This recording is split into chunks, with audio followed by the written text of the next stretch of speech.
განმარტებობას ქართულ ოცნებას არ მისცემენ და არჩევნები ჩვენს ქვეყანაში უნდა ჩატარდეს ისე, როგორც დაგეგმილი იყო. ჩვენთვის მნიშვნელოვანი საკითხები არის, რომელზეც ველოდებით უახლოეს დღეებში პასუხს ხელისუფლებისგან, რაც შეეხება ამ არჩევნების ჩატარებას და ისეთ საკითხებს, როგორიც არის მაგალითად საერთაშორისო დამკვირვებლების ჩამოყვანა. ჩვენ ხელისუფლება გვპირდებოდა, რომ უზრუნველყოფს საერთაშორისო დამკვირვებლების ჩამოყვანა სპეციალური ჩარტერული რეისებით, თუ ეს იქნება აუცილებელი და დღემდე ჩვენ არ გვაქვს არანაირი ინფორმაცია, როგორ აპირებს ამის უზრუნველყოფას ხელისუფლება, როდესაც ეს პირდაპირ ევალება საქართველოს მთავრობას. ანუ მათზე არის პასუხისმგებლობა, რომ იმუშაონ საერთაშორისო ორგანიზაციებთან დამკვირვებლების ჩამოსვლის უზრუნველსაყოფად. გარდა ამისა, არსებობს ბევრი შეკითხვები, რომელიც უკავშირდება არჩევნების დღის ორგანიზაციას, ანუ როგორ მიეცემა შესაძლებლობა ყველა მოქალაქეს ისარგებლოს კონსტიტუციური უფლებით და არჩევნებში მონაწილეობა მიიღოს, იმიტომ რომ აქტივობა იქნება ძალიან მაღალი და ამასთან დაკავშირებითაც ჩვენ გვჭირდება დამატებითი განმარტებების შესაბამისად ხელისუფლებისგან და საარჩევნო ადმინისტრაციისგან. ასე რომ, რა თქმა უნდა, არავინ არ მისცემს შესაძლებლობას ხელისუფლებას, რომ გამოიყენოს პანდემიის პირობები არჩევნების პროცესში ჩასარევად და ჩვენ ამისთვის ვართ სრულიად მობილიზებული.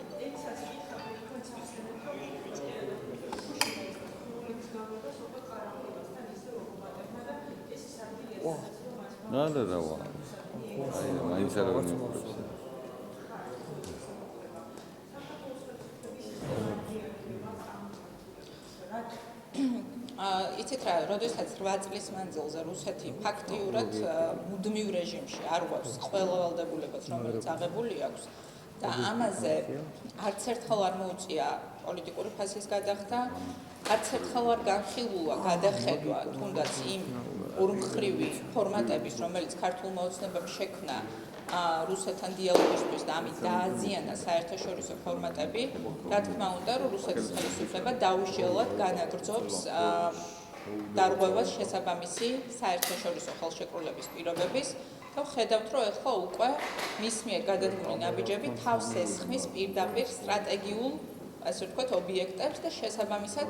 საფრთხეს უქმნის ჩვენი ქვეყნის სტრატეგიულ დანიშნულებას, როგორც ტრანზიტული ქვეყნის. ამაზე გამოხმაურება უნდა იყოს ძალიან კატეგორიული ჩვენი საერთაშორისო პარტნიორებისგან, მაგრამ როდესაც ქართული ოცნების დამსახურებით ჩვენი ოკუპაციის თემა ფაქტიურად მოხსნილია საერთაშორისო დღის წესრიგიდან, ჩვენ ვხედავთ, რომ მსოფლიოში ბევრი სხვა კრიზისია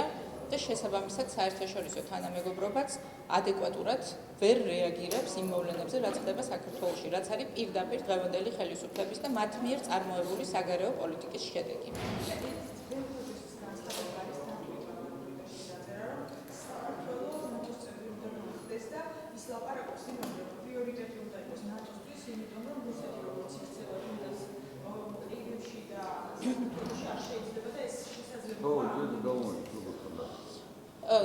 საქართველო, რა თქმა უნდა, ნატოს წევრი სახელმწიფო აუცილებლად გახდება, თუმცა გასული 8 წლის მანძილზე ჩვენ ვხედავთ, რომ ცარიელი საუბრის გარდა ჩვენ რეალურად ამ მიმართულებით ვერანაირი ნაბიჯი წინ ვერ გადავდგით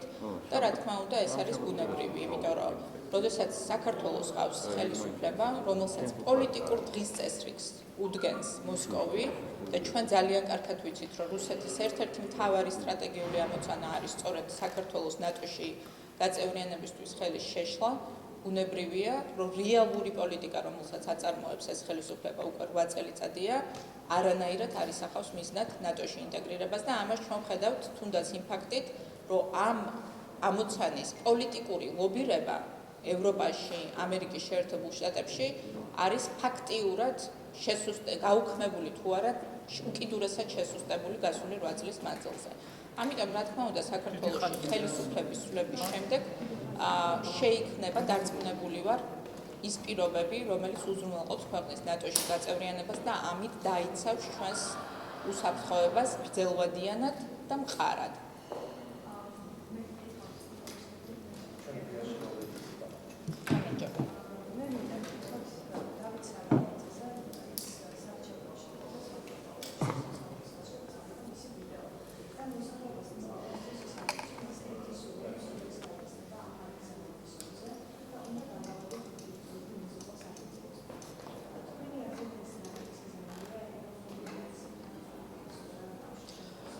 მე ვფიქრობ, რომ ბატონი საგანელიძის გზავნილი რეალურად არის ასე ვთქვათ ილუსტრაცია იმ პოლიტიკის, რომელსაც აქვს დღეს ბიძინა ივანიშვილს და მის ხელისუფლებას. უბრალოდ როგორც ჩანს, მას ასე ვთქვათ არ ქონდა განცდა, რომ საჯაროდ საუბრობდა და ამიტომ თქვა ის სიმართლე, რომელსაც ბიძინა ივანიშვილი ქართულ ხალხს უმალავს გასული 8 წლის მანძილზე. და ეს სიმართლე არის ძალიან მარტივი ჭეშმარიტება, რომ ივანიშვილის ამოცანა არის საქართველოს ჩამოშორება იმ გზიდან, რომელიც არის ქართული ხალხის ისტორიული არჩევანი, ნატოში და ევროკავშირში ინტეგრაცია და ქვეყნის დაბრუნება მყარად რუსეთის გავლენის ასე ვთქვათ ორბიტაზე. და სწორედ ამიტომ თუნდაც ეს ინფრასტრუქტურული პროექტები, რომელიც შეიძლება დაიგეგმოს ისე, რომ მოხმარდეს ჩვენი ქვეყნის მაგალითად ტურისტული პოტენციალის უკეთ ათვისებას, ხედავთ, რომ მათთვის პრიორიტეტები, ამ ხელისუფლებისთვის პრიორიტეტები არის ის ინფრასტრუქტურული პროექტები, რომელიც მყარად დააკავშირებს საქართველოს რუსეთს და ამით კიდევ უფრო გააძლიერებს რუსეთის შესაძლებლობებს, რომ საჭიროების შემთხვევაში მობილიზაცია გაუკეთოს, მათ შორის სამხედრო თუნდაც ინტერვენციას ჩვენი ქვეყნის წინააღმდეგ. ეს არის ქართული ოცნების სახე და ეს არის მთავარი მიზეზი, რატომაც ორ თვეში ჩვენს ქვეყანაში ხელისუფლება აუცილებლად შეიცვლება.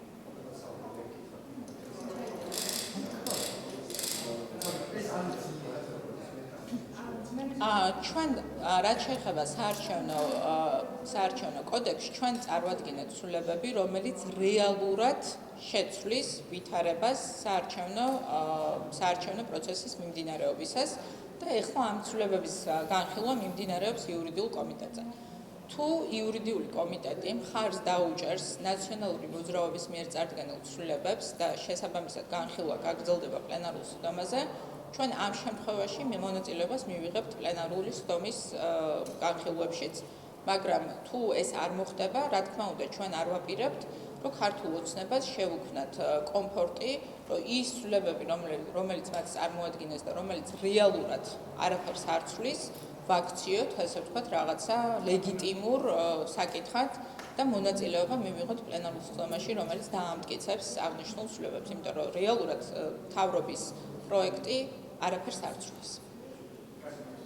მადლობა. მადლობა.